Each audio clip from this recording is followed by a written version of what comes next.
Hi hello ನಮಸ್ಕಾರ ವೀಕ್ಷಕರೇ, welcome to spotlight. ಪಯಣ ರೀಲಿಂದ ರಿಯಲ್ಗೆ.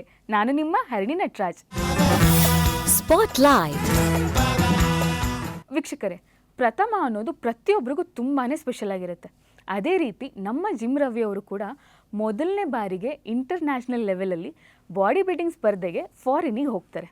ಫಾರಿನಿಗೆ ಹೋಗೋಕ್ಕಿಂತ ಮುಂಚೆ ಅವರೆಲ್ಲ ಏನು ತಯಾರಿ ಮಾಡಿಕೊಂಡ್ರು, ದುಡ್ಡು ಹೇಗೆ ಹೊಂದಿಸ್ಕೊಂಡ್ರು ಮತ್ತು ಅಲ್ಲಿನ ಎಕ್ಸ್ಪೀರಿಯನ್ಸ್ ಪ್ರತಿಯೊಂದನ್ನು ಸಂಪೂರ್ಣವಾಗಿ ಈ ಸಂಚಿಕೆಯಲ್ಲಿ ನಾವು ತಿಳ್ಕೊಳ್ಳೋಣ.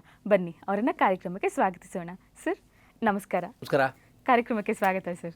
ಬಾಡಿ ಬಿಲ್ಡಿಂಗ್ ಜರ್ನಿ ಶುರು ಆಯಿತು. ನೀವು ಕೊಟ್ಟಂಥ 3ನೇ ಶೋನಲ್ಲೇ ನಿಮಗೆ ಸ್ಟೇಟ್ ಮೆಡಲ್ ಸಿಗುತ್ತೆ. ಅದಾದಮೇಲೆ ನಿಮಗೆ ಜವಾಬ್ದಾರಿ ಜಾಸ್ತಿ ಆಗುತ್ತೆ. ಏನಕ್ಕಂದರೆ ಸ್ಟೇಟ್ ಮೆಡಲ್ ಅಂದರೆ ತಮಾಷೆ ಇಲ್ಲ. ಅದಾದಮೇಲೆ ಹೇಗೆ ಕಂಟಿನ್ಯೂ ಆಯಿತು ಸರ್ ಜರ್ನಿ? ರಾಜ್ಯ ಪ್ರಶಸ್ತಿ ಅಂದರೆ ಕರ್ನಾಟಕ ಕಿಶೋರ ಪ್ರಶಸ್ತಿ ತೊಗೋತೀನಿ. ಅದಾದಮೇಲೆ ಭಾರತ ಕಿಶೋರ ಅಂದರೆ ನ್ಯಾಷನಲ್ಸ್ ಲೆವೆಲ್. ಹೌದು ಹೌದು, ಫಸ್ಟ್ ಟೈಮ್. ಅದು ಬೆಂಗಳೂರಲ್ಲಿ ಟೌನಲ್ಲಿ ನಡೀತದೆ. ಓಕೆ. ರಾಷ್ಟ್ರೀಯ ಸ್ಪರ್ಧೆ. ಅದರಲ್ಲಿ ಭಾರತ ಕಿಶೋರ ಸ್ಪರ್ಧೆಗೆ ನಾನು ಭಾಗವಹಿಸಬೇಕು. ಪೇಪರಲ್ಲಿ ಹೆಸರು ಬರ್ತದೆ, ಯಾರು ಭಾಗವಹಿಸಿದ್ದಾರೆ ಕರ್ನಾಟಕ ತಂಡದಿಂದ ಅಂತ ನನ್ನ ಹೆಸರು ಬಂದಿರ್ತದೆ. ಓಕೆ. ಸೊ ಕೋಲಾರದಲ್ಲಿ ಅಲ್ಲಿ ತನಕ ಏನಾಗುತ್ತೆ, ಏನೋ ಗೊತ್ತಿಲ್ಲ, ಹೋಗ್ತಾನೆ ಬರ್ತಾನೆ, ಯಾರೋ ಏನೋ ಹಂಗೆ ಸ್ವಲ್ಪ ಎಲ್ಲ ಗೊಂದಲ ಇರ್ತದೆ. ಇವನೇನಾ ಬೇರೆ ಯಾರೋ ಹೊತ್ತಿಗೆ ಗೊಂದಲ ಫುಲ್ ಇರ್ತದೆ. ಇದಕ್ಕೆ ಮೊದಲು ಯೂನಿವರ್ಸಿಟಿ ಗೆದ್ದಿರ್ತೀನಲ್ವಾ, ಹೌದು ಹೌದು, ಅದರಲ್ಲಿ ಸ್ವಲ್ಪ ಗೊಂದಲ ಇರ್ತದೆ ಅವ್ರಿಗೆಲ್ಲ. ಯಾಕೆ ಅಂದರೆ ಆ ಸ್ಟೀವ್ಸ್ ಕ್ಲಬ್ ಅಂತ ಹೆಸರು ಕೊಟ್ಟು ಮಾಡಿರ್ತೀನಿ. ಅಲ್ಲೇ ಆಗುತ್ತೆ ಬ್ಯಾಂಗ್ಳೂರಿನ ಸ್ಟೀವ್ಸ್ ಕ್ಲಬ್ ರವಿ ಅಂತ ಬಂದಿರ್ತದೆ. ಕೋಲಾರದ ಏನಾಗುತ್ತೆ, ಯಾರು ಸ್ಟೀವ್ಸ್ ಕ್ಲಬ್ ರವಿ ಅಂತ ಗೆದ್ದಿದ್ದಾನೆ, ಇವನ್ನೆಲ್ಲ ಸುಳ್ಳು ಹೇಳ್ಕೊಂಡು ಯಾರೋ ಬೆಂಗಳೂರಲ್ಲಿ ಯಾರೋ ಗೆದ್ದಿರೋ ಹುಡುಗನ ಹೆಸರು ತೊಗೊಂಡು ಇವ್ನು ಮಾಡ್ತಾಯಿದ್ದೀನಿ ಅಂತ ಬಂದುಬಿಡ್ತದೆ. ಆಮೇಲೆ ಅದನ್ನು ತುಂಬ ಅವಮಾನ ಆಗುತ್ತೆ, ನನಗೆ ತುಂಬ ಹಿಂಸೆ ಮಾಡಿಬಿಡ್ತಾರೆ. ಎಲ್ಲ ಫ್ರೆಂಡ್ಸ್ ಎಲ್ಲ ಸೇರ್ಕೊಂಡು ರೇಕ್ಸಕ್ಕೆ ಶುರು ಮಾಡ್ತಾರೆ, ಅವಮಾನ ಆಗೋಗುತ್ತೆ, ಎಲ್ಲ ಹೋಗುತ್ತೆ. ಸರ್ ಆ ಮೆಡಲು ಸರ್ಟಿಫಿಕೇಟ್ ತೊಗೊಂಡು ಪ್ರೆಸ್ಗೆ ಹೋಗ್ತೀನಿ, ತೋರಿಸ್ತೀನಿ, ನೋಡಿ ಸರ್ ಬಂದಿರೋ ನಾನೇ ಗೆದ್ದಿರೋದು, ಬಟ್ ಅಲ್ಲಿ ಹೆಸರು ಹಿಂಗೆ ಆಗಿದೆ ಅಂತ ಹೇಳ್ತಾರೆ. ಓ ಹೌದಾ ಅಂತ ಹೇಳ್ಬಿಟ್ಟು ಬಂದಿಲ್ಲ ಅಂತೇಳಿ ಬರೋಕ್ಕೆ ಒಂದು ಫುಲ್ ಪೇಜ್ ಬರೆದಿರ್ತಾರೆ. ಸೊ ನೆಕ್ಸ್ಟ್ ಡೇ ಪೇಪರಲ್ಲಿ ರವಿಗೆ ಬಂದಿದೆ ನಿಜ ಅಂದ್ಬಿಟ್ಟು ಒಂದು ಲೈನ್ ಬರೀತಾರೆ, ರವಿಗೆ ಬಂದಿದ್ದು ನಿಜ ಅಂತ ಬರೀತಾರೆ. ನಾನು ಅಲ್ಲಿ ಚಾಲೆಂಜ್ ತೊಗೋತೀನಿ, ಇದೇ ಪ್ರೆಸ್ನವರು, ಇದೇ ಪೇಪರ್ನವರು, ಇದೇ ಪೇಪರಲ್ಲಿ ನಾನು ದೊಡ್ಡ ಆರ್ಟಿಕಲ್ ಬರೀ ನಾನು ಮಾಡ್ಕೋತೀನಿ ಅಂದ್ಬಿಟ್ಟು ಮತ್ತೆ ಚಾಲೆಂಜರ್ ಎಕ್ಸಸೈಸ್ ಎಲ್ಲ ಮಾಡಿ ಡೈಲಿ ಮಾಡ್ತೀನಿ. ರಾಷ್ಟ್ರೀಯ ಸ್ಪರ್ಧೆಗೆ ಸೆಲೆಕ್ಟ್ ಆಗ್ತೀನಿ. ಅದು ಬೆಂಗಳೂರು ಟೌನಲ್ಲಿ ನಡೀತಾರೆ. ಅಲ್ಲೊಂದು ಏನಪ್ಪ ಅಂದರೆ ನಾನು ಮರೆಯಲಾಗದ ಒಂದು ಘಟನೆ ಏನಪ್ಪ ಅಂದರೆ, ಬೆಂಗಳೂರು ಟೌನಲ್ಲಿಗೆ ನಾವು ಬರಬೇಕಾದ್ರೆ ಕೋಲಾರದಿಂದ ಬಸ್ಸಲ್ಲಿ ಬಂದು 4 ರೂಪಾಯಿ, ಲಾರಿಲಿ ಬಂದರೆ 2 ರೂಪಾಯಿ ತಗೋತಾರೆ. ಆ ಲಾರಿಲಿ ಬರೋಕ್ಕೆ ಬಸ್ಸಲ್ಲಿ ಬಂದು 2 ಅವರ್ ಬರ್ತಾರೆ ಬೆಂಗಳೂರಿಗೆ, ಲಾರಿಲಿ ಬಂದು 4 ಅವರ್ ಬರಬೇಕು. ಸೊ ಲಾರಿಲಿ ಹತ್ಕೋತಿಲ್ಲ ನಮ್ಮ ಮಧ್ಯರಾತ್ರಿ. ಸೊ ಅದು ತೊಗೊಂಡು ಬೆಂಗಳೂರಲ್ಲಿ ಹಲಸೂರು ಹತ್ರ ಬಿಡ್ತಾನೆ, ಬೇಗ ಮಾಲ್ ಹತ್ರ. ಅಲ್ಲಿ ಸಿಟಿ ಒಳಗೆ ಬರೋಕ್ಕಾಗಲ್ಲ. ಸೊ ಅಲ್ಲೇನು ಮಾಡ್ತೀನಿ, ಅಲ್ಲಿಂದ ಓಡಿ ಟೌನಲ್ಲಿ ಬರ್ತೀನಿ. ಬಂದಾಗ ಎಂಟ್ರಿ ಕೊಡೋಕೆ ಹೋಗ್ತೀನಿ, ಹೆಸರು ಕೊಡೋಕೆ ಹೋಗ್ತೀನಿ. ಲೇಟ್ ಆಯಿತು, ಟೈಮ್ ಆಯಿತು ಅಂತಾರೆ. ಅದು ಸುರಿದಿಲ್ಲ ಸರ್, ಬೇಜಾರು ಮಾಡ್ಕೊಬೇಡಿ ಸರ್ ಅಂತೇಳಿ ರಿಕ್ವೆಸ್ಟ್ ಮಾಡ್ಕೊಂಡಾಗ ಎಲ್ಲ ಬೈತಾರೆ, ಹೆಸರು ಸೇರಿಸ್ಕೋತಾರೆ. ನಿಮ್ಗೆ ಮಧ್ಯಾಹ್ನ 2 ಗಂಟೆಗೆ ಸ್ಪರ್ಧೆ ಹೋಗುವಂತಾರೆ. ಅಲ್ಲಿ ಏನು ಮಾಡೋದು, ತಿಂಡಿ ಇಲ್ಲ ಏನಿಲ್ಲ, ಹೊಟ್ಟೆ ಹಸಿತಾ ಇದೆ. ನಾನು ಓಡಿ ಬರುವಾಗ ಸಂಪಂಗಿರಾಮ ನಗರದಲ್ಲಿ ಯಾರ್ದು ಮದುವೆ ನಡೀತಾ ಇರ್ತದೆ, ಅದನ್ನು ಶಬ್ದ ಕೇಳಿಸ್ಕೊಡ್ತೀನಿ, ನೋಡಿರ್ತೀನಿ. ಮತ್ತೆ ಅಲ್ಲಿ ಓಡ್ತೀನಿ, ತಿನ್ನೋಕೆ ದುಡ್ಡಿರಲ್ಲ ನನ್ನ ಹತ್ರ. ಸೊ ಮದುವೆಲ್ಲ ಕೂತ್ಕೋತೀನಿ, ಬೆಳಗ್ಗೆ ತಿಂಡಿ ಬಿಸಿ ತಿಂಡಿ ಇಡ್ಲಿ ಹಾಕ್ತಾ ಇರ್ತಾರೆ. ಎಲೆ ಹಾಕೋ ನಾನೇ ಕೂತ್ಕೊಂಡು ನೋಡ್ತೀನಿ, ಇಡ್ಲಿ ಬರ್ತಾ ಇರ್ತದೆ, ಬಂತು ಇಡ್ಲಿ ಬಂತು ಇನ್ನೇನು ಅಂತ ಬರಬೇಕು. ಹಿಂದೆ ಯಾರು ಬಂದು ಎಬ್ಬರಿಸ್ತಾನಿಗೆ, ಯಾವಾಗ ಗಂಟೆ ಕಡೆ ಹೆಣ್ಣು ಕಡೆನ ಅಂತ, ಇರಪ್ಪ ಫಟ್ ಇಡ್ಲಿ ತಿನ್ಬಿಡ್ತದೆ, ಇದೇಳ ಮೇಲೆ ಅಂತ ಎಬ್ಬರಿಸಿ ಓಡಿಸ್ಬಿಡ್ತಾರೆ. ಅಲ್ಲಿಂದ ಮಾರ್ಕೆಟ್ಗೆ ಹೋಗ್ತೀನಿ, ಸಿಟಿ ಮಾರ್ಕೆಟ್ಗೆ. ಅಲ್ಲಿ ಹಣ್ಣು ಹಂಪಲು ಎಲ್ಲ ತುಂಬ್ತಾ ಇರ್ತಾರೆ ಮೂಟೆ, ಅದನ್ನು ನಾನು ತುಂಬ್ತೀನಿ. ಒಂದೆರಡು ದಾಳಂಬ್ರೆ ಮೂಸಂಬಿ ಎಲ್ಲ ಕೊಡ್ತಾರೆ, ಅದನ್ನ ತಿಂದ್ಬಿಟ್ಟು ಬಂದು ಟೌನಲ್ಲಿ ಮಲ್ಕೋತೀನಿ. ಬೆಳಗ್ಗೆ 2 ಗಂಟೆಗೆ ಸ್ಪರ್ಧೆ ಆಗುತ್ತೆ, ಸ್ಪರ್ಧೆಯಲ್ಲಿ ಭಾಗವಹಿಸ್ತೀನಿ. ಇಡೀ ಸ್ಪರ್ಧೆಯಲ್ಲಿ ಪ್ರಥಮ ಸ್ಥಾನ ತೊಗೊಂಡು ಕೂಟದ ಪ್ರತಿಷ್ಠಿತ ಪ್ರಶಸ್ತಿಯಾದ ಭಾರತ ಕಿಶೋರ ಪ್ರಶಸ್ತಿನ ತೊಗೋತೀನಿ. ತೊಗೊಂಡು ಅದನ್ನು ಎತ್ಕೊಂಡು ಕೋಲಾರ್ಗೆ ಹೋಗ್ತೀನಿ. ಅದನ್ನು ಕೋಲಾರ್ಗೆ ಹೋಗ್ಬೇಕಾದ್ರೆ ಮತ್ತೆ ಹಲಸೂರಿಗೆ ಹೋಗ್ಬೇಕಲ್ವ, ಲಾರಿಲಿ ಹೋಗ್ಬೇಕು, ದುಡ್ಡಿದೆ. ಆ ಕಪ್ಪು ತೊಗೊಂಡು ಓಡ್ಬೇಕಾದ್ರೆ ಜನ ಓಡ್ತಾ ಇರ್ತೀನಿ, ನಾನು ಲೇಟ್ ಆಗುತ್ತಲ್ಲ ಅಂತ. ಜನ ಕಳ್ಳ ಅಂತಾರೆ. ಓ ಹೌದಲ್ಲ, ಕಪ್ಪು ಅದು ಮುಚ್ಕೊಂಡು ಅದು ಎತ್ಕೊಂಡು ಹೋಗ್ತೀನಿ. ಮತ್ತೆ ಲಾರಿಲಿ ಹೋಗ್ತೀನಿ. ಲಾರಿಲಿ ಹೋಗಿ ಏನು ಮಾಡ್ತೀನಿ, ಮಧ್ಯರಾತ್ರಿ ಹೋಗ್ತೀನಿ, 3 ಗಂಟೆ 4 ಗಂಟೆಗೆ ಹೋಗಿ ಮಲ್ಕೋತೀನಿ. ಬೆಳಗಿನ ಜಾವ ಮಲಗಿರ್ತೀನಿ. 7 ಗಂಟೆಗೆ ಅವಾಗ ರೇಡಿಯೋ ಬಿಟ್ಟರೆ ಬೇರೆ ಏನಿಲ್ಲ ಅವಾಗ. ಹೌದು ಹೌದು ಹೌದು. ಆಕಾಶವಾಣಿ ಓದುತ್ತಿರುವವರು ಶ್ಯಾಮರಾವ್ ಶಾಂಭಟ್. ಇದೀಗ ಒಂದು ಸುದ್ದಿ, ಕೋಲಾರದ ಎ.ವಿ. ರವಿಗೆ ಭಾರತ ಕಿಶೋರ ಪ್ರಶಸ್ತಿ ಅಂತ. ನಾನು ಮಲಗಿದ್ದು ಹಂಗೆ ಕಂಡುಬಿಡ್ತೀನಿ, ರೇಡಿಯೋದಲ್ಲಿ ಹೆಸರು ಬಂತ ಅಂತ. ಅವಾಗ ಇಡೀ ಕೋಲಾರ ಫುಲ್ ಬ್ಲಾಸ್ಟ್ ಆಗುತ್ತೆ ಕೋಲಾರದಲ್ಲಿ. ಏನೋ ರವಿ, ಯಾರು ರವಿ ಅದು ಗೊತ್ತಿದ್ದವ್ರು ಗೊತ್ತಿಲ್ಲ ಒಂಥರ ಖುಷಿ ಆಗ್ಬಿಡ್ತಾರೆ. ಸೊ ಅವಾಗೆಲ್ಲ ಮನೆಗೆ ಬರೋದೇನು, ವಿಶ್ ಮಾಡೋದೇನು, ಹಂಗೆ ಮಾಡಿದೆ. ಅವಾಗ ಪ್ರಶಸ್ತಿ ಎಲ್ಲ ಇಟ್ಟಿರ್ತೀನಿ, ನೋಡ್ತಾರೆ, ಖುಷಿ ಪಡ್ತಾರೆ. ನಾನು ಅದನ್ನು ಎತ್ಕೊಂಡೆಲ್ಲ ಹೋಗ್ತೀನಿ, ಅವ್ರ ಸ್ನೇಹಿತರೆಲ್ಲ ಬರ್ತಾರೆ, ಹಿಂಗೆ ಫುಲ್ ದೊಡ್ಡ ಖುಷಿ ಆಗ್ಬಿಡ್ತದೆ. ಅದ್ರ ಮಧ್ಯದಲ್ಲಿ ಏನಾಗುತ್ತೆ, ಒಂದು ಲೆಟ್ರ್ ಬರ್ತದೆ. ಆ ಲೆಟ್ರು ನನ್ನ ಜೀವನದ ಒಂದು ಹಾದಿನೇ ಬದಲಾಯಿಸ್ಬಿಡ್ತದೆ. ಆ ಲೆಟ್ರ್ ಏನಪ್ಪ ಅಂದರೆ, ಎ.ವಿ. ರವಿ ಕೋಲಾರ, ನೀವು ವಿಶ್ವ ಸ್ಪರ್ಧೆಗೆ ಆಯ್ಕೆ ಆಗಿದ್ದೀರಾ. ಫ್ರಾನ್ಸ್ ದೇಶದಲ್ಲಿ ಪ್ಯಾರಿಸ್ನಲ್ಲಿ ನಡೆದಿರುವ ಈ ಸ್ಪರ್ಧೆಗೆ ನೀವು ಆಯ್ಕೆ ಆಗಿದ್ದೀರಾ. ನೀವು 25,000 ರೂಪಾಯಿ ದುಡ್ಡು ಕಟ್ಟಿದ್ರೆ ನಿಮ್ಮನ್ನು ಕರ್ಕೊಂಡು ಹೋಗ್ತೀವಿ, ಇಲ್ಲ ಕರ್ಕೊಂಡು ಹೋಗಲ್ಲ ಅಂತ ಕೊಟ್ಬಿಡ್ತಾರೆ. 25,000 ಆ ಟೈಮಲ್ಲಿ 10 ರೂಪಾಯಿ 20 ರೂಪಾಯಿ 100 ರೂಪಾಯಿನ ನೋಡಿಲ್ಲ ಅಂತ ಕಾಲದಲ್ಲಿ 25,000 ಇಲ್ದೇ ಕಟ್ಟಲಿ. ಹೌದು ಹೌದು ಹೌದು. RSS ರಾಷ್ಟ್ರೀಯ ಸ್ವಯಂ ಸೇವಕ ಸಂಘದವರು ಕೋಲಾರದಲ್ಲಿ ಇರ್ತಾರೆ. ಅವ್ರೇನು ಮಾಡ್ತಾರೆ, ಅವ್ರ ಹತ್ರ ಹೋಗ್ತೀವಿ, ಸರ್ ಈ ಥರ ನಾನು ಫ್ರಾನ್ಸ್ ಸೆಲೆಕ್ಟ್ ಆಗಿದ್ದೀನಿ, ಏನಾದ್ರು ಸಹಾಯ ಮಾಡಿ ಅಂತ. ಓಕೆ. ಅವ್ರ ಹತ್ರ ಪ್ರೀತಿ ನನ್ನ ಕರ್ಕೊಂಡೋಗಿ ನೀವು ಹೋಗ್ತೀಯ ಫಾರೆಸ್ಟ್ಗೆ, ಗೆಲ್ತೀಯ ಅಂತ ಎಲ್ಲ ಚೆಕ್ ಮಾಡ್ತಾರೆ. ಸರಿ ನಿಮ್ಗೆ ಹೇಳ್ತೀನಿ ಬಿಡಿ ಅಂತ ಹೇಳ್ತಾರೆ. ನಾನು ಮನೆಗೆ ಬರ್ತೀನಿ, ನಮ್ಮ ಅಮ್ಮನಿಗೆ ಲೆಟ್ರ್ ತೋರಿಸ್ತೀನಿ, ನಮ್ಮ ಅಣ್ಣಂಗೆ ತೋರಿಸ್ತೀನಿ, ಎಲ್ಲರಿಗೂ ತೋರಿಸ್ತೀನಿ. ನಮ್ಮ ಚಿಕ್ಕಪ್ಪ ಆಕ್ರ ಸೋಮಶೇಖರ್ ಅಂತ 5,000 ಕೊಡ್ತಾರೆ. ಓಕೆ. ಆವಾಗ 5,000 ಅಂತಂದರೆ ಇವಾಗ ಅದು 10 ಲಕ್ಷಕ್ಕೆ ಸಮಾನ. ಅದು ಹೌದು ಹೌದು ಹೌದು. ಅಷ್ಟು ಕೊಟ್ಬಿಡ್ತಾರೆ. ಇನ್ನು 25,000 ಬೇಕಲ್ವಾ? ಸೊ ನಮ್ಮ ಅಮ್ಮನ ಹತ್ರ ಹೋಗಿ ಕೇಳ್ಕೊತೀನಿ, ಅಮ್ಮ ಹಿಂಗೆ ಸೆಲೆಕ್ಟ್ ಆಗಿದ್ದೀನಿ, ಏನೋ ಸಹಾಯ ಮಾಡಮ್ಮ ಅಂತ. ನಮ್ಮಮ್ಮ ಹೇಳ್ತಾರಪ್ಪ ನಾನು ಬಡವ, ಏನು ಬೇಜಾರು ಮಾಡ್ಕೊಬೇಡ ಅಂತ 2 ಕಿವಿ ಓಲೆಯನ್ನು ನಾನು ಕೊಡ್ತಾರೆ. ಇದನ್ನು ಅಡ ಇಡು, ಮಾರಬೇಡ, ಅಡ ಇಟ್ಬಿಟ್ಟು ಬಾ, ಅದು ಬಿಡಿಸ್ಕೊಡು ಅಂತ ಹೇಳ್ತಾರೆ. ನನಗೆ ಆಸೆ ಇಲ್ವ, ಫಾರಿನ್ಗೆ ಹೋಗಿ ಆಸೆ ಇಲ್ವಾ, ಮಾರ್ಬಿಡ್ತೀನಿ. ಓಕೆ. 800 ರೂಪಾಯಿ ಕೊಡ್ತಾರೆ ಅವಾಗ. ಅಷ್ಟೇ ಅದು ಅವಾಗ, ಅಷ್ಟೇ ರೇಟ್ ಅವಾಗ. ಎಷ್ಟು ಒಂದು ಅವಾಗ ಗ್ರಾಮ್ 100 ರೂಪಾಯಿ 200 ರೂಪಾಯಿ ಇತ್ತು ಅವಾಗ. ಇವಾಗ ಅದು ಒಂದು 5 ಲಕ್ಷ 3 ಲಕ್ಷ 4 ಲಕ್ಷ ಆಗೋದು. ಹೌದು. ಅವಾಗ ಗ್ರಾಮ್ 100 ರೂಪಾಯಿ 150 ರೂಪಾಯಿ 200 ರೂಪಾಯಿ ಗ್ರಾಮ್ ಅಷ್ಟೇ ಅವಾಗ. ಸೊ ಮಾರ್ಬಿಡ್ತೀವಿ. ನಮ್ಮ ಅಮ್ಮನಿಗೆ ಅಡ ಇಟ್ಟಿದೆ ಹೇಳ್ಬಿಟ್ಟು ಸುಳ್ಳು ಹೇಳ್ಬಿಟ್ಟು ಬಂದ್ಬಿಡ್ತೀವಿ. ಅಷ್ಟು ದುಡ್ಡು ಆಗೋದು, ಇನ್ನೆಲ್ಲೂ ದುಡ್ಡೇ ಸಿಗಲ್ಲ. ಓಕೆ. ಕೊನೆಗೆ ಏನು ಮಾಡ್ತಾರೆ, ಕೋಲಾರದಲ್ಲಿ ರಾಷ್ಟ್ರೀಯ ಸ್ವಯಂ ಸೇವಕ ಸಂಘದವರು ಮನೆ ಮನೆಗೆ ಹೋಗಿ ಭಿಕ್ಷೆ ಹಾಕ್ಕೊಂಡು 10 ರೂಪಾಯಿ 20 ರೂಪಾಯಿ 30 ರೂಪಾಯಿ 40 ಹಿಂಗೆಲ್ಲ ಊರೆಲ್ಲ ಕಲೆಕ್ಟ್ ಮಾಡ್ತಾರೆ. ಅದರಲ್ಲಿ ಮುಖ್ಯವಾಗಿ ಅಂದರೆ ಕೋಲಾರ ಪತ್ರಿಕೆ ಸಂಪಾದಕರು ಕೆ ಪ್ರಹ್ಲಾದರಾವ್ ಅಂತ, ಮತ್ತು ಕೋಲಾರವಾಣಿ ನರಸಿಂಹಮೂರ್ತಿಗಳಂತ, ಹಾಗೂ ಹೊನ್ನಡಿ ಪ್ರಭಾಕರ್ ಅವರು, ಕೋಲಾರದ ಮಸೂದ್ ನಬಸ್ ಅವರು, ಹೀಗೆ ಪಾರ್ಸಾರ್ಥಿ ಅವರು, ಪೇಪರ್ ನಾರಾಯಣ ಸ್ವಾಮಿ ಅಂತ ಇರ್ತಾರೆ ಅವರು, ಹೀಗೆ ಸುಮಾರು ಜನ ಕೋಲಾರದ ಪ್ರತಿಯೊಬ್ಬರು ಕೂಡ ನನಗೆ ಪ್ರೀತಿ ನಮ್ಮ ಹುಡುಗ ಹೋಗ್ತಾ ಅಂದ್ಬಿಟ್ಟು 10 ರೂಪಾಯಿ 5 ರೂಪಾಯಿ 20 ರೂಪಾಯಿ 100 ರೂಪಾಯಿ ಹಿಂಗೆಲ್ಲ ಕೊಡ್ತಾರೆ. ಕೊಟ್ಟು ನನಗೆ ಒಟ್ಟು ಏನು ಮಾಡ್ತಾರೆ, 25,000 ರೂಪಾಯಿ ದುಡ್ಡು ಮಾಡ್ತಾರೆ. ದುಡ್ಡು ಮಾಡಿ ನನಗೆ ಕೊಡ್ತಾರೆ, ಏನು ಫಾರಿನ್ ಕಳ್ಸೋಕ್ಕೆ. ಅದನ್ನು ಯಾವತ್ತೂ ಕೋಲಾರ ಜನನ ಮರೆಯಲ್ಲ. ಆ ಋಣ ನಾನು ಇಟ್ಕೊಂಡಿದ್ದೀನಿ. ನಾನು ಎಲ್ಲೋದ್ರೂ ಅದೇ ಹೇಳಿದೆ, ಕೋಲಾರ ಹುಡುಗ ಅಂದರೆ ಕೋಲಾರಿಗೆ ಕ್ರೆಡಿಟ್. ನಾನು ಏನೇ ಸಾಧನೆ ಮಾಡಿದ್ರು ಫಸ್ಟ್ ಕೋಲಾರ್ಗೆ ಹೋಗ್ಬೇಕು, ಫಸ್ಟ್ ತುತ್ತು ಕೋಲಾರಿಗೆ ಕೊಡೋದು. ಕೋಲಾರ ನನ್ನ ಜನ, ಕೋಲಾರ ನನ್ನ ತಂದೆ ತಾಯಿ, ಕೋಲಾರ ನನಗೆ ಆಶೀರ್ವಾದ ಮಾಡಿದ್ದಾರೆ. ಅವ್ರ ಋಣ ಯಾವತ್ತೂ ತೀರ್ಸೋಕ್ಕಾಗಲ್ಲ, ತೀರಿಸ್ತಾನೆ ಇರ್ತೀನಿ. ಇನ್ನೂ ಸಾಯೋದನಕ ನಾನು ತೀರಿಸ್ತಾ ಇರ್ತೀನಿ. ಅದಕ್ಕೆ ನಾನು ಇವತ್ತೇನೋ ತಪ್ಪು ಮಾಡೋಕ್ಕೆ ಹೆದರ್ಕೋತೀನಿ.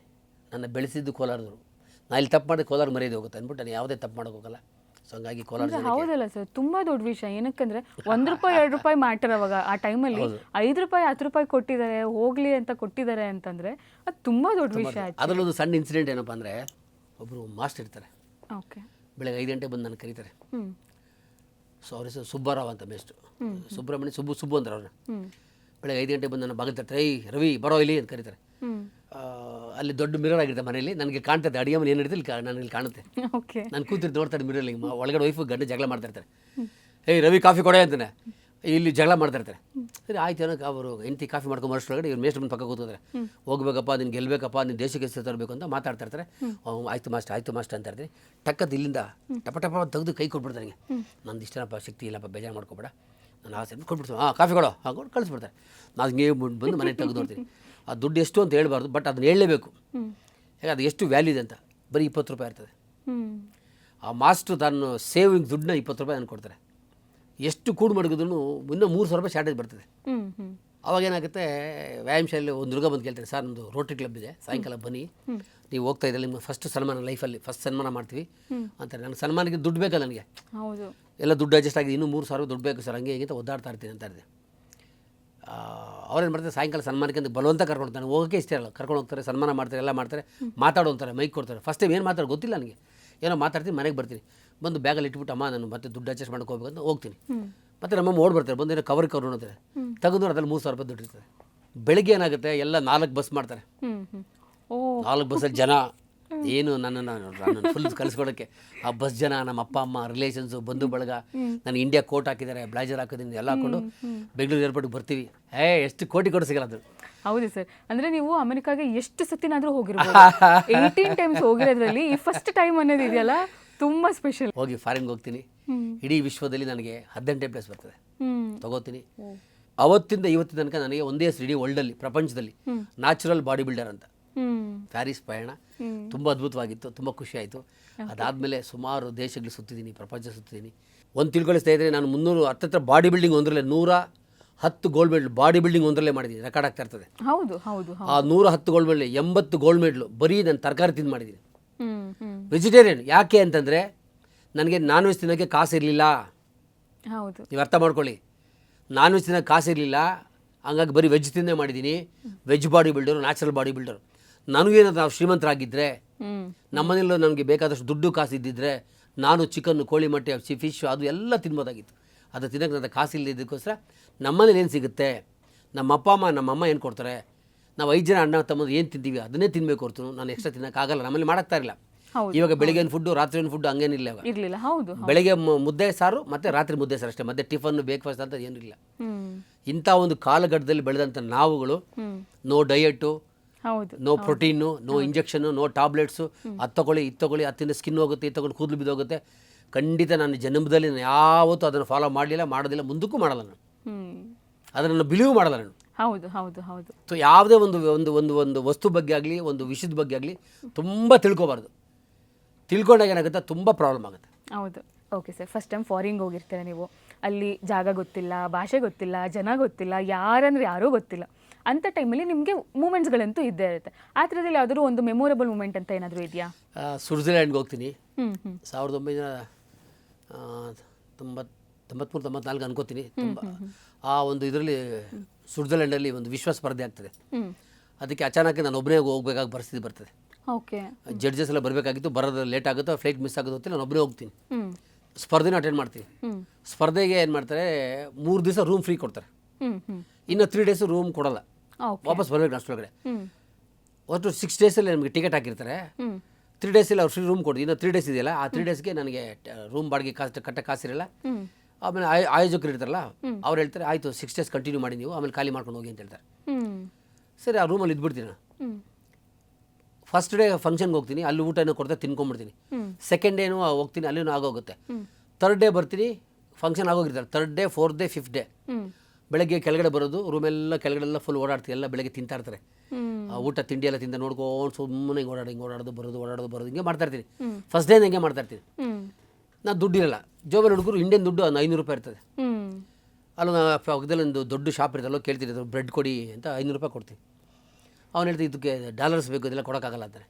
ಸೊ ಅವ್ನು ಗೊತ್ತಾಗುತ್ತೆ ನನಗೆ ಇಂಗ್ಲೀಷ್ ಬರಲ್ಲ ಅಂತ ಗೊತ್ತಾಗಿರೋ ಅವನೇ ಫ್ರೀ ಬ್ರೆಡ್ ಕೊಡ್ತಾನೆ. ಅದನ್ನ ತೊಗೊಂಬಂದು ಟ್ಯಾಪಲ್ಲಿ ಹಾಟ್ ವಾಟರ್ ಬರ್ತದೆ, ಅದನ್ನು ಡಿಪ್ ಮಾಡ್ತೀವಿ. 1 ದಿವಸಕ್ಕೆ ಆಗೋಗ್ತದೆ. ಇನ್ನು 3-4 ಡೇಸ್ ಮೇಂಟೈನ್ ಮಾಡಬೇಕಲ್ಲ, ಗೊತ್ತಿಲ್ಲ. 4 ಡೇಸ್ ಆಗುತ್ತೆ. ಅವ್ನು ಹೋಟ್ಲಲ್ಲಿ ಓನರ್ ಇರ್ತಲ್ಲ, ಮ್ಯಾನೇಜರ್ ಬಂದು ಕೇಳ್ತಾನೆ ನನ್ನ, ನೀನು ಯಾಕೆ ಕೆಳಗಡೆ ಬಂದು ನೀನು ತಿಂತಾ ಇಲ್ಲ ಅಂತ ಕೇಳ್ತಾನೆ ನನ್ನ. ನಾನು ಹೇಳ್ತೀನಿ ಇಲ್ಲ ಸರ್, ದುಡ್ಡಿಲ್ಲ, ನನಗೆ ಬಡವ ಶಕ್ತಿ ಇಲ್ಲ ನನಗೆ ಹಂಗೆ ಅಂತೀನಿ. ಅದಕ್ಕೆ ಅವ್ನು ಹೇಳ್ತಾನೆ, ಜೆಂಟಲ್ಮ್ಯಾನ್, ಅದು ಕಾಂಪ್ಲಿಮೆಂಟ್ರಿ ಬ್ರೇಕ್ಫಾಸ್ಟು ಫ್ರೀ ಅಂತಾನೆ. ಅದು ಕಾಂಪ್ಲಿಮೆಂಟ್ರಿ ಬ್ರೇಕ್ಫಾಸ್ಟ್ ಫ್ರೀ ಕೊಡ್ತಾರೆ ಅನ್ನೋದು ಕೂಡ ನನಗೆ ಗೊತ್ತಿಲ್ಲ. ನನಗೆ ಹೇಳ್ತೀನಿ ಸಾರ್, ಅದು ಮೊಟ್ಟೆ ಗಿಟ್ಟೆ ಎಲ್ಲ ಅವ್ರು ಹೇಳ್ತೀನಿ, free, no bill, no money man, no free ಅಂತಾನೆ. ನನ್ನ ನೋಡೋಕ್ಕಾಗದೆ, ನನ್ನ ಕಷ್ಟ ನೋಡೋಕ್ಕಾಗದೆ ಅವ್ನು ನನ್ನ ಕೆಳಗಡೆ ಕರ್ಕೊಂಡೋಗಿ ಕಿಚನನ್ನು ಕರೆದು, ಮ್ಯಾನೇಜರ್ನ ಕರೆದು, ಇವನಿಗೆ ಎಷ್ಟು ದಿವಸ ಇರ್ತಾರೆ ಊಟ ತಿಂಡಿ ಎಲ್ಲ ಇಲ್ಲೇ ಫ್ರೀ ಕೊಡಿ ಅಂತ ಹೇಳ್ತಾರೆ ಪಾಪ. ಆವಾಗ ಊಟ ತಿಂಡಿ ಎಲ್ಲ ದಿವಸ ಮೊಟ್ಟೆ ಗಿಟ್ಟೆ ಎಲ್ಲ ಅಲ್ಲಿ ಇರ್ತದೆ, ನೋಡ್ತಾ ಇದ್ದಲ್ಲ. ಅದೇ ಭಯ, ನೀವು ತಿಂದರೆ ಕಾಸು ಕೊಡಬೇಕಲ್ಲ ಅಂತ. ಅದು ಕಾಂಪ್ಲಿಮೆಂಟ್ರಿ ಬ್ರೇಕ್ಫಾಸ್ಟ್ ಇದರಲ್ಲಿ ಇನ್ಕ್ಲೂಡ್ ಆಗಿರೋದು ನನಗೆ ಗೊತ್ತಿಲ್ವಲ್ಲ. ಹೌದು. ಸೊ ಹಂಗಾಗಿ ಅದನ್ನು ನಾನು ಯಾವತ್ತೂ ಮರೆಯೋಕ್ಕಾಗಲ್ಲ. ಎಲ್ಲದು ಕಾಂಪ್ಲಿಮೆಂಟ್ರಿ ಬ್ರೇಕ್ಫಾಸ್ಟ್ ಅಂತಷ್ಟು ಅದು ನೆನಪು ಬರ್ತದೆ. ಒಂದು ಖುಷಿ, ಅದೊಂದು ಮೆಮೊರಿಬಲ್ ಖುಷಿ ಆಯಿತು. ಹೌದು. ಓಕೆ ಸರ್, ಇನ್ನು ನೆಕ್ಸ್ಟ್ ಹೋಗ್ತಾ ಬಾಡಿ ಬಿಲ್ಡಿಂಗ್ ಅಂದರೆ ಯಾರಿಗೂ ಏನೂ ಗೊತ್ತಿರಲಿಲ್ಲ. ಅಂದರೆ ಇವತ್ತೂ ಬಾಡಿ ಬಿಲ್ಡಿಂಗ್ ಅಂತಂದರೆ ಎಲ್ಲರೂ ತಿಳ್ಕೊಳ್ಳೋದು ಹೆಂಗೆ ಅಂತಂದರೆ, ಓ ಬಿಡಪ್ಪ ಎಲ್ಲ ಮೆಡಿಸಿನ್ ಹಾಕ್ಕೊತಾರೆ, ಅಥವಾ ಪ್ರೋಟೀನ್ ಹಾಕ್ಕೊತಾರೆ, ಅಥವಾ ಸ್ಟೆರಾಯ್ಡ್ಸ್ ತೊಗೊತಾರೆ, ಅದೇ ರೀತಿಯಲ್ಲೇ ಇರೋದು. ಬಟ್ ನಿಮ್ಮ ಮನೆಯಲ್ಲಿ ಆ ವಿಚಾರಗಳೆಲ್ಲ ಗೊತ್ತಾದಾಗ ನಿಮ್ಮ ಬಗ್ಗೆ ಏನಂತ ಮಾತಾಡಿದ್ರು, ನಿಮ್ಮ ಜೊತೆ ಏನಂತ ಮಾತಾಡಿದ್ರು? ನಮಗೆ ಅವಾಗ ದೊಡ್ಡ ಊಟ ಅಂದರೆ ಗೋಡಂಬಿ, ದ್ರಾಕ್ಷಿ, ಪಿಸ್ತಾ, ಚಿಕನ್, ಮಟನ್, ಕೋಳಿ ಮಟನ್ ಇಷ್ಟೇ. ಈ ಪ್ರೋಟೀನ್ ಪೌಡ್ರು, ಇಂಜೆಕ್ಷನು, ಟ್ಯಾಬ್ಲೆಟ್ಸು ಇಂಥದ್ದೊಂದು ಇದೆಯಾ ಅಂತ ಗೊತ್ತಾಗಲಿಲ್ಲ ಯಾರಿಗೂ. ಸೊ 2017 ಮೇಲೆ 2020 ಹಿಂಗೆ ಮೇಲೆ ಸ್ಟಾರ್ಟ್ ಆಯ್ತದು ಬಂದಿದ್ದು ಇಂಡಿಯಾಗೆ. ಸೊ ನಾವು ತಗೊಳ್ಳುವಾಗ ಯಾವುದೇ ಮಾದಕ ವಸ್ತು ಆಗಲಿ, ಬಾಡಿ ಬಿಲ್ಡಿಂಗ್ಗೆ ಪ್ರೋಟೀನ್ ಆಗಲಿ, ಇಂಜೆಕ್ಷನ್ ಆಗಲಿ, ಟ್ಯಾಬ್ಲೆಟ್ಸ್ ಆಗಲಿ ಯಾವುದು ಇರಲಿಲ್ಲ, ಮಾರ್ತಾನೂ ಇರಲಿಲ್ಲ ಅದು. ಓಕೆ. ಹಂಗಾಗಿ ನಾವು ತೊಗೊಳ್ಳಿಲ್ಲ. ಆಫ್ಕೋರ್ಸ್ ಅದೇನು ಇವಾಗ ಇದ್ದಂಗೆ ಅವಾಗಲಿ ಇದ್ದಿದ್ರೆ ನಮ್ಗೆ ಯಾರು ಫೋರ್ಸ್ ಮಾಡಿ ಇನ್ಫ್ಲೂಯೆನ್ಸ್ ಮಾಡಿ ತೊಗೊಂಡ್ಬಿಡ್ತಾ ಇದ್ರೂ ಗೊತ್ತಿಲ್ಲ. ಅವಾಗ ತೊಗೊಳ್ಳೋದು ದುಡ್ಡು ಬೇಕಲ್ವ. ಸೊ ಹಂಗಾಗಿ ನಾವು ಯಾವತ್ತೂ ತೊಗೊಳ್ಳಿಲ್ಲ, ನಾವು ತೊಗೊಳ್ಳೋದಿಲ್ಲ. ಸೊ ಎಲ್ಲ ಕ್ರೀಡಾಪಟುಗಳಲ್ಲಿ, ಎಲ್ಲ ಬಾಡಿ ಬಿಲ್ಡಿಂಗ್ ಮಾಡೋರಾಗ್ಬೋದು, 6 ಪ್ಯಾಕ್ ಮಾಡ್ಕೋರಾಗ್ಬೋದು, ಯಾವುದೇ ಕ್ರೀಡೆಯವರಾಗ್ಬೋದು, ಎಲ್ಲರೂ ಕೈ ಜೋಡಿಸಿ ಕೇಳ್ಕೊತೀನಿ. ನಾನು ನಿಮ್ಮ ಪ್ರೀತಿಯ ಜಿಮ್ ರವಿ. ಯಾವುದೇ ಕಾರಣಕ್ಕೂ ಅಡ್ಡದಾರಿಗೆ ಹೋಗ್ಬೇಡಿ, ಪ್ರೋಟೀನ್ ಹಾಕೋಬೇಡಿ, ಇಂಜೆಕ್ಷನ್ ಹಾಕೋಬೇಡಿ, ಅಥವಾ ಯಾವುದೇ ಮಾದಕ ವಸ್ತುಗಳು ತೊಗೋಬೇಡಿ. ತೊಗೊಳ್ಳೋರು ಯಾರು ಕೆಟ್ಟವರಲ್ಲ. ಅಡ್ಡದಾರಿಯಿಂದ ನೀವು ದೇಹದಾಢ್ಯ ಸ್ಟಾರ್ಟ್ ಮಾಡಿದೆ, ಬಾಡಿ ಬಿಲ್ಡಿಂಗ್ ಸ್ಟಾರ್ಟ್ ಮಾಡಿದೆ, 6 ಪ್ಯಾಕ್ ಮಾಡಿದೆ, ಖಂಡಿತ ಬರ್ತದೆ. 6 ಮಂತ್ ಮಾತ್ರ ಇರ್ತದೆ. ಓಕೆ. ಆದರೆ ಆಮೇಲೆ ಸಫರ್ ಆಗ್ತದಲ್ಲ, ತುಂಬ ನೊಂದ್ಕೋತೀರ, ಬೇಜಾರ್ಕೋತೀರ. ಅದರಿಂದ ಆಗ ಅಡ್ಡ ಪರಿಣಾಮ ಇದೆ, ತುಂಬ ಕಷ್ಟ ಆಗುತ್ತೆ ಸ್ನೇಹಿತರೆ. ದಯವಿಟ್ಟು ಹೇಳ್ತೀನಿ, ಕೇಳಿ, ಕೈ ಜೋಡಿಸಿ ಕೇಳ್ಕೊತೀನಿ, ಮನೆ ಮಾಡ್ಕೋತೀನಿ. ನೀವು ಯಾವುದೇ ಕಾರಣಕ್ಕೂ ಅದ್ರ ಬಗ್ಗೆ ಯೋಚನೆ ಮಾಡಬಾರ್ದು. LKG ವಿದ್ಯಾರ್ಥಿಗೆ IAS ಓದೋ ಬುಕ್ಸ್ ಯಾಕೆ ಬೇಕು? ನೀವು 1 ವರ್ಷ 2 ವರ್ಷ 3 ವರ್ಷ ಚೆನ್ನಾಗಿ ಎಕ್ಸಸೈಸ್ ಮಾಡಿ ಒಂದು ಲೆವೆಲ್ಗಿಂತ ಬಾಡಿ ಬಂದಾಗ 4-5 ವರ್ಷ ಆದಮೇಲೆ ಆವಾಗ ಯೋಚನೆ ಮಾಡಬೇಕು ನೀವು. ಯಾಕಂದರೆ ಈ ಕಾಂಪಿಟೇಷನ್ಗೆ ಹೋಗೋರು, ಸ್ಪರ್ಧೆಗೆ ಹೋಗೋರು ಇರ್ತಾರೆ, ಅವ್ರಿಗೆ ಎಕ್ಸ್ಟ್ರಾ ಫುಡ್ ಬೇಕು, ಪ್ರೋಟೀನ್ ಬೇಕು. ಅವ್ರು ಅದನ್ನ ತೊಗೊಂಡೋಗಿ ಒಂದು ಅರ್ಥ ಇರ್ತದೆ. ನಾರ್ಮಲಾಗಿ ಎಲ್ಲರೂ LKG ಹೋಗೋ ಮಕ್ಕಳೂ ಅಂದರೆ ಅವಾಗ ತಾನು ಜಿಮ್ ಸೇರ್ಕೊಂಡ ತಕ್ಷಣ ಸರ್ ಏನು ತಿನ್ನಬೇಕು ತಿನ್ನೋಕ್ಕೋಸ್ಕರ ಜಿಮ್ಗೆ ಹೋಗ್ಬೇಡಿ. ನೀವು ಹೆಲ್ತಿಗೆ ಇರೋಕ್ಕೋಸ್ಕರ ಜಿಮ್ಗೆ ಹೋಗಿ. ಯಾವುದೇ ಕಾರಣಕ್ಕೂ ಸ್ನೇಹಿತರೆ ಮನವಿ ಮಾಡ್ಕೋತಾ ಇದ್ದೀನಿ, ನೀವು LKG ಸ್ಟೂಡೆಂಟ್ಸ್ ಇವತ್ತು ಜಿಮ್ಗೆ ಹೋಗೋರು ದಯವಿಟ್ಟು ಮಾಡೋಕ್ಕೆ ಹೋಗ್ಬೇಡಿ. ನೀವು ನ್ಯಾಚುರಲಾಗಿ ಬಾಡಿಯಾಗಿ ಬೆಳೆಸಿ, ನ್ಯಾಚುರಲ್ ಊಟ ಮಾಡಿ, ನ್ಯಾಚುರಲ್ ಆಗಿರಿ. ಅಪ್ಪ ಅಮ್ಮ ಮನೇಲಿ ಏನು ಅಡುಗೆ ಮಾಡ್ತಾರೆ ಅದನ್ನೇ ತಿನ್ನಿ, ಹಂಗಾಗಿ ಆರಾಮಾಗಿರ್ತಾರೆ, ಖುಷಿಯಾಗಿರ್ತಾರೆ. ನಿಮ್ಗೆ ಯಾವುದೇ ಕಾಯಿಲೆ ಬರಲ್ಲ, ರೋಗ ಬರಲ್ಲ, ರುಜಿನೂ ಬರಲ್ಲ. ನೀವೇನಾದ್ರು ಅಡ್ಡ ಪರಿಣಾಮ ಮಾಡಿದ್ರೆ ಖಂಡಿತ ಅವ್ರು ಯಾರು ಕೆಟ್ಟವರಲ್ಲ, ಬಾಡಿನೂ ಬರ್ತದೆ, 6 ಪ್ಯಾಕು ಬರ್ತದೆ, ಮಸಲ್ಸು ಚೆನ್ನಾಗಿರ್ತದೆ. ಅದೆಲ್ಲ ಶಾರ್ಟ್ ಟೈಮ್. ಹೌದು ಹೌದು ಹೌದು. ಯಾವತ್ತೂ ರಹದಾರಿಲಿ ಹೋಗಿ ಅಡ್ಡದಾರಿಲಿ ಹೋಗ್ಬಿಡಿ ಅನ್ನೋ ಮಾತನ್ನು ಹೇಳ್ತಾ, ನನ್ನ ಅನುಭವ, ನನ್ನ ಎಕ್ಸ್ಪೀರಿಯನ್ಸ್ ಹೇಳ್ತಾ ಇದ್ದೀನಿ ಸ್ನೇಹಿತರೆ, ದಯವಿಟ್ಟು ಬೇಡ ಮನೆ ಮಾಡ್ಕೋತೀನಿ. ಹೌದು ಸರ್, ಯೂಶಲಿ ಜಿಮ್ಗೆ ಹೋಗೋದು ಅಂತ ಅಂದ್ರೇ ಭಯ ಪಡ್ತಾರೆ. ಏನಕ್ಕಂದರೆ ಎಷ್ಟೋ ಇನ್ಸಿಡೆಂಟ್ಗಳನ್ನ ನಾವು ನೋಡಿರ್ತೀವಿ. ವೆಯ್ಟ್ಸ್ ಎತ್ತಕ್ಕೆ ಹೋದಾಗ ಮಿಸ್ ಆಗಿ ಮೈ ಮೇಲೆ ಬಿದ್ದಿರೋದು, ಮತ್ತು ಎಲ್ಲಿ ಇನ್ಫ್ಲೂಯೆನ್ಸ್ ಆಗಿಬಿಡ್ತಾರೋ, ಎಲ್ಲಿ ಪ್ರೋಟೀನಿಗೆ ಅಡಿಕ್ಟ್ ಆಗ್ತಾರೋ ಅಂತ ಎಲ್ರಿಗೂ ಒಂದು ಅಸಂಪ್ಷನ್ ಇರುತ್ತೆ. ಅದ್ರ ಬಗ್ಗೆ ನೀವು ಏನು ಹೇಳೋಕ್ಕೆ ಇಷ್ಟಪಡ್ತೀರಾ ಸರ್? ಎಲ್ಲ ನನ್ನ ಜಿಮ್ನ ಸ್ನೇಹಿತರಿಗೆ, ಜಿಮ್ಗೆ ಯಾರು ಹೋಗ್ಬೇಕು ಅಂದ್ಕೊಂಡಿದ್ದೀರೋ ಅವ್ರಿಗೂ ಕೂಡ, ಜಿಮ್ ಯಾರು ಮಾಡ್ತಾಯಿದ್ರು ಅವ್ರಿಗೂ ಅಷ್ಟೇ. ಸ್ನೇಹಿತರೆ, ನೀವು ಪ್ರೋಟೀನ್ ಹಾಕ್ಕೊಳ್ಳಿ, ಇಂಜೆಕ್ಷನ್ ಹಾಕ್ಕೊಳ್ಳಿ, ಅದು ಟ್ಯಾಬ್ಲೆಟ್ಸ್ ಹಾಕ್ಕೊಳ್ಳಿ, ಅದು ನಿಮ್ಗೆ ಸಂಬಂಧಪಟ್ಟಿದ್ದು, ನಿಮ್ಮ ವೈಯಕ್ತಿಕ ವಿಚಾರ. ನೀವೇನೇ ಮಾಡೋಕ್ಕಿಂತ ಮೊದಲು ಒಂದು ಸತಿ ಯೋಚನೆ ಮಾಡಿ. ನಿಮಗೆ ಅಪ್ಪ ಅಮ್ಮ ಇದ್ದಾರೆ, ಫ್ಯಾಮಿಲಿ ಇದೆ, ಮಕ್ಕಳಿದ್ದಾರೆ, ನಿಮಗೂ ಒಂದು ಕುಟುಂಬ ಅಂತ ಇರ್ತದೆ, ನಿಮಗೂ ಮದುವೆ ಆಗಬೇಕು, ಮಕ್ಕಳಾಗಬೇಕು. ಇದೊಂದು ಪಾರ್ಟ್ ಆದರೆ ಒಂದು ಸಲ ನೀವು ಡಾಕ್ಟ್ರನ್ನ ಕನ್ಸಲ್ಟ್ ಮಾಡಿ. ಅದನ್ನೆಲ್ಲ ಹಾಕೊಂಡಾಗ ಏನು ಬೆನಿಫಿಟ್ ಇದೆ, ಎಷ್ಟು ಬೆನಿಫಿಟ್ ಇದೆ, ಅದನ್ನು ಹೇಗೆ ತೊಗೋಬೇಕು, ಯಾಕೆ ಮಾಡ್ಬೇಕು ಅಂತ ಕೇಳಿ. ಇಷ್ಟೇ ಸ್ನೇಹಿತರೆ, ನನಗಂತೂ ಗೊತ್ತಿಲ್ಲ, ಅದ್ರ ಬಗ್ಗೆ ನಾನು ಯಾವತ್ತೂ ತೊಗೊಂಡಿಲ್ಲ, ರೆಕಮೆಂಡೇಷನ್ ಮಾಡೋಕ್ಕೋಗಲ್ಲ. ಸೊ ಹಂಗಾಗಿ ನಿಮ್ಮ ಮನೆ ನ್ಯಾಚುರಲ್ ಊಟ ತಿನ್ನಿ. ಗೋಡಂಬಿ, ದ್ರಾಕ್ಷಿ, ಪಿಸ್ತಾ, ಚಿಕನ್ನು, ಕೋಳಿ ಮೊಟ್ಟೆ, ನಿಮ್ಗೆ ಏನು ಸಿಗುತ್ತೋ ಅದನ್ನೆಲ್ಲ ಫುಲ್ ತಿಂದು ಬಾಡಿ ಮಾಡಿ. ಅದು ಬಿಟ್ಟರೆ ನೀವು ಯಾವುದೋ ಎಲ್ಲೋ ತಯಾರಿಸೋ ಫುಡ್ನ ತೊಗೊಂಬಂದು ನೀವು ತಿಂದರೆ ಖಂಡಿತ ತಪ್ಪಾಗುತ್ತೆ.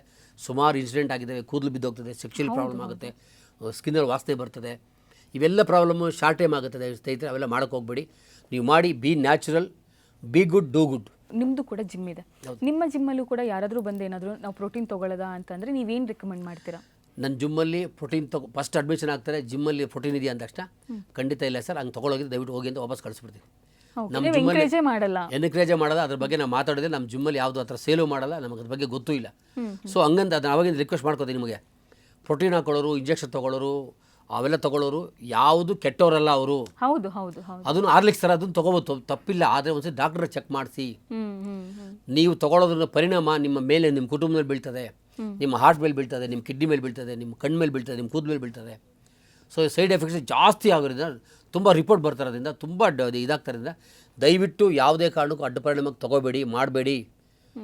ಮನೆಯ ಊಟವೇ ಆರೋಗ್ಯದ ಮದ್ದು. ಮನೆ ಊಟ ಮಾಡಿ. ಆಮೇಲೆ ಇನ್ನೊಂದು ಹೇಳ್ತೀನಿ ಕೇಳಿಸ್ಕೊಳ್ಳಿ. ಈ 31st ಬಂದ ತಕ್ಷಣ ಡಿಸೈಡ್ ಮಾಡ್ತಾರೆ ಒಂದು ಗ್ಯಾಂಗು. ನಾಳೆ ಬೆಳಗ್ಗೆ ಫಿಟ್ನೆಸ್ ಆಗೋದು, ಶೂ ತೊಗೋತಾರೆ, ಪ್ಯಾಂಟ್ ತೊಗೋತಾರೆ, ಡ್ರೆಸ್ ತೊಗೋತಾರೆ, ಜಿಮ್ಮಲ್ಲಿ ಫೀಸ್ ತೊಗೋತಾರೆ, ಎಲ್ಲ ಕಟ್ಬಿಟ್ಟು ಅಡ್ಮಿಷನ್ ಮಾಡಿಬಿಟ್ಟು 1 2 3 4 5 ಡೇಸ್ ಮಲ್ಬಿಟ್ಟು ಬಿಟ್ಬಿಡ್ತಾರೆ. ಈ ಥರ ದಯವಿಟ್ಟು ಮಾಡೋಕ್ಕೆ ಹೋಗ್ಬಿಡಿ. ಲೈಫಲ್ಲಿ ಏನಾದರೂ ಸಾಧನೆ ಮಾಡಿ, ಸಾಧನೆ ಮಾಡಿದಾಗ ಸಿಗೋಷ್ಟು ಸುಖ ನಿಮಗೆ ಯಾವತ್ತೂ ಸಿಗಲ್ಲ. ಯಾಕಂದರೆ ಮನುಷ್ಯನ ಜನ್ಮ ತುಂಬ ದೊಡ್ಡದು. ಈ ಜೀವನದಲ್ಲಿ ಏನಾದರೂ ಸಾಧನೆ ಮಾಡಬೇಕು, ಕೊನೆ ಪಕ್ಷ ಸಾಧನೆ ಮಾಡೋರಿಗೆ ಸಹಾಯ ಮಾಡಿ ಅಂತ ಸಹಾಯ ಮಾಡಬೇಕು. ಹೌದು ಹೌದು ಹೌದು. ಓಕೆ ಸರ್, ಆ್ಯಕ್ಚುಲಿ ತುಂಬ ಒಳ್ಳೆ ಮಾತುಗಳನ್ನ ಹೇಳಿದ್ರಿ. ಏನಕ್ಕಂದರೆ being a gym person, being a gym ಮಾಡಿಕೊಂಡು ನೀವು ಯಾರೂ ಈ ಮಾತುಗಳನ್ನ ಹೇಳಲ್ಲ, ಬಟ್ ನೀವು ಮನಸಾರ ಎಲ್ರಿಗೂ ಒಳ್ಳೇದಾಗಲಿ ಅಂತ ಈ ಮಾತು ಹೇಳಿದ್ದೀರಾ. ಮತ್ತು ನಮ್ಮ ಜೊತೆ ಕೂತ್ಕೊಂಡು ಇಷ್ಟ ತನಕ ಮಾತಾಡಿ ನಿಮ್ಮ ಎಕ್ಸ್ಪೀರಿಯನ್ಸ್ನ ಶೇರ್ ಮಾಡಿದ್ರೆ ತುಂಬ ಧನ್ಯವಾದಗಳು. Thank you. ಸೊ ವೀಕ್ಷಕರೇ, ನೋಡಿದ್ರಲ್ಲ ನಮ್ಮ ಜಿಮ್ ರವಿ ಅವರು ಬಾಡಿ ಬಿಲ್ಡಿಂಗಿಂದ ಫಸ್ಟ್ ಟೈಮ್ ಫಾರಿನ್ಗೆ ಹೋದಾಗ ಅವ್ರ ಎಕ್ಸ್ಪೀರಿಯನ್ಸ್ ಹೇಗಿತ್ತು, ಅವರು ಯಾವ ಪ್ಲೇಸಲ್ಲಿ ಸ್ಟ್ಯಾಂಡ್ ಆದರು, ಎಲ್ಲವನ್ನು ಸಂಪೂರ್ಣವಾಗಿ ನಾವು ಈ ಸಂಚಿಕೆಯಲ್ಲಿ ತಿಳ್ಕೊಂಡ್ವಿ. ನಾನಂತೂ ಈ ಸಂಚಿಕೆನ ತುಂಬಾ ಎಂಜಾಯ್ ಮಾಡಿದೆ, ನೀವು ಕೂಡ ಎಂಜಾಯ್ ಮಾಡಿರ್ತೀರಾ ಅಂತ ಅನ್ಕೊತೀನಿ. ಹಾಗಾದರೆ ನಿಮ್ಮ ಭೇಟಿ ಮುಂದಿನ ಸಂಚಿಕೆಯಲ್ಲಿ. ಅಲ್ಲಿವರೆಗೂ ಸಣ್ಣ ಉದಯ ಕಾಮಿಡಿ ನೋಡ್ತಾ ಇರಿ, ನಗ್ತಾ ಇರಿ. ಸ್ಪಾಟ್ಲೈಟ್.